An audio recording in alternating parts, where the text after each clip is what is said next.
He owned the known world. He commanded the total submission of rival kings. He engineered architecture that defied the physics of his era. He possessed a mind so ruthlessly analytical that foreign monarchs traveled across continents simply to listen to him speak. He had unlimited access to wealth, infinite avenues for physical pleasure, and absolute unchecked power. He was King Solomon. He had scaled the absolute summit of human achievement. Then he sat on his ivory throne, looked down at the sprawling golden empire he had bled to create, and rendered his final psychological diagnosis: meaningless, a chasing after the wind.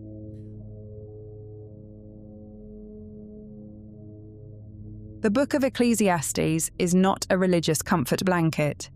It is an autopsy. It is the oldest surviving record of a profound existential crisis, written by a man who won the game of life and realized the trophy was hollow.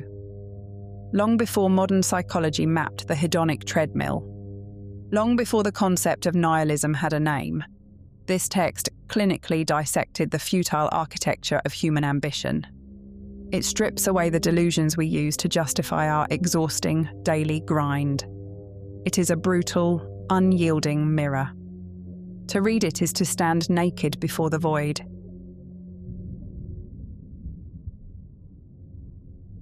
The text pivots on a single ancient Hebrew word, Hevel. Modern English translations often render this word as meaningless or vanity. This is a catastrophic mistranslation. It softens the blow. It makes the concept philosophical rather than physical. Hevel does not mean empty. It means vapor. It means smoke. It is the fog rolling off a winter river. It looks solid. It looks like a physical structure you can hold. But the moment you close your fist around it, it vanishes through your fingers. You are left grasping at the air. This is Solomon's thesis on human existence. Everything you are sacrificing your finite energy to capture, status, wealth, legacy, the perfect relationship, is Hevel. You build a fortress of achievements, believing it will protect you from the chaos of reality. But the walls are made of smoke. You chase a promotion.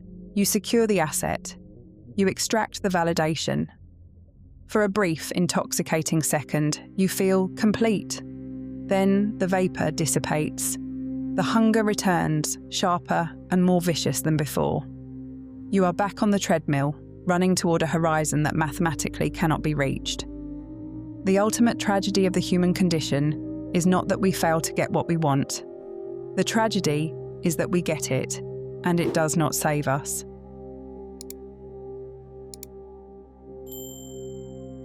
Most men philosophize about wealth from a position of poverty. They theorize about the emptiness of pleasure because they lack the means to access it. Their philosophy is merely a coping mechanism for their lack of power. Solomon did not theorize. He ran the experiment. He treated his own psyche as a laboratory rat in a maze of absolute indulgence. He writes, "I denied myself nothing my eyes desired. I refused my heart no pleasure." He accumulated silver and gold like dust. He planted sprawling vineyards and engineered massive irrigation systems. He acquired fleets of musicians, entertainers, and a harem of 1,000 women. He drowned his nervous system in a tidal wave of unbridled, consequence-free dopamine. He pushed the human capacity for pleasure to its absolute biological limit. He was looking for the saturation point. He was searching for the exact moment where the external world finally fills the internal void. He never found it. His clinical conclusion is terrifying. The eye never has enough of seeing, nor the ear its fill of hearing. The human mind is a black hole. It is not designed to be satisfied. It is designed to survive. It operates on an evolutionary mandate to constantly scan for lack, to always crave the next variable. When you feed it infinite pleasure, you do not achieve peace. You build an infinite tolerance. You become numb. The dopamine receptors fry. The wine loses its taste. The music becomes noise. The physical touch becomes a mechanical, frictionless transaction. This is the architecture of the modern consumer trap, diagnosed 3 millennia before the algorithm was invented. Society demands that you bleed your life force into the pursuit of luxury, promising that the next purchase will finally deliver the peace you crave. It is a lie designed to keep you producing. To seek psychological sovereignty in the accumulation of matter is to volunteer for your own enslavement. You cannot build a permanent foundation out of smoke.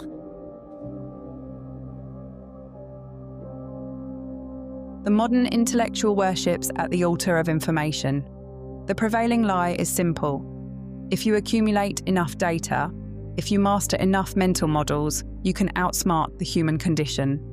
Solomon possessed the greatest analytical processing power of his era.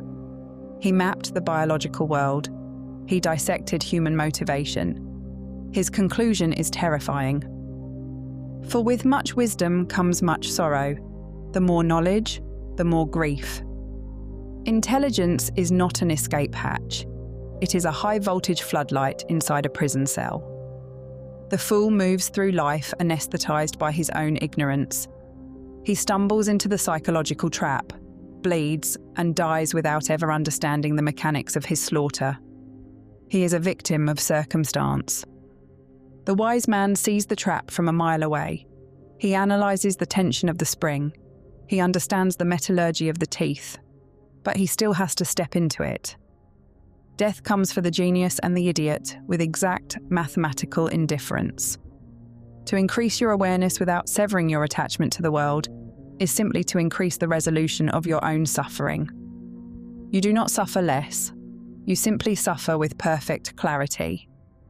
To be fully awake in a world built on smoke is a very specific, clinical kind of agony.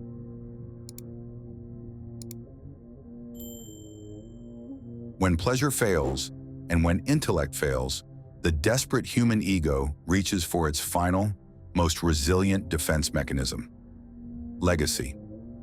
You decide that if your physical body cannot be immortal, your works will be. You build the company. You write the manifesto. You hemorrhage your daily energy to amass capital to pass down to your bloodline, absolutely convinced you have engineered a bridge across the void.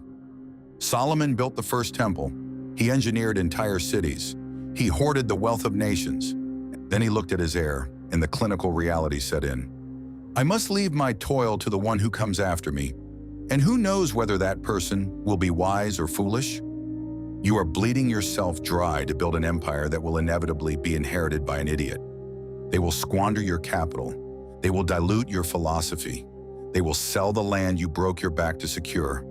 In 3 generations, your name will be nothing but a meaningless arrangement of letters on a crumbling stone. The wise, like the fool, will not be long remembered.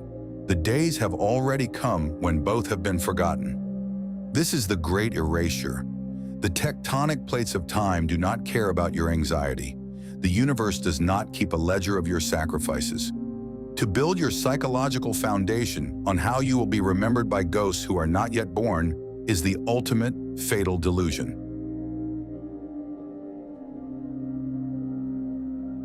If pleasure is smoke, if wisdom is grief, and if legacy is dust, what remains? Most read Ecclesiastes, hit this wall of absolute nihilism, and surrender to despair.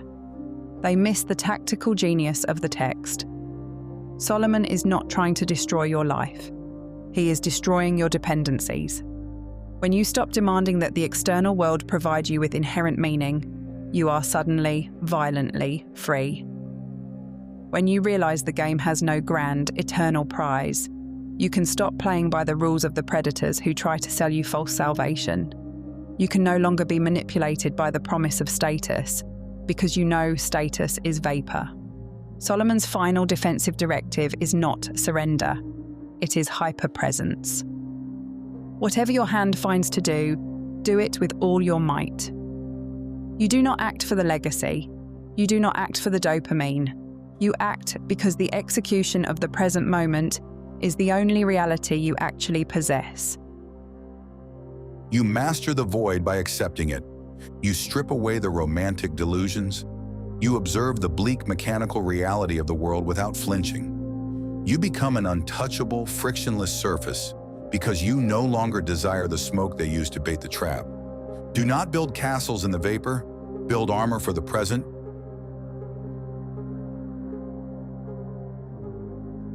daily motivation. Library does not sell comfort. We distribute the architecture of reality. If this clinical dissection sharpened your vision, secure the protocol, like the transmission to signal your alignment with the truth. Leave your own psychological diagnosis in the comments. The archive requires data.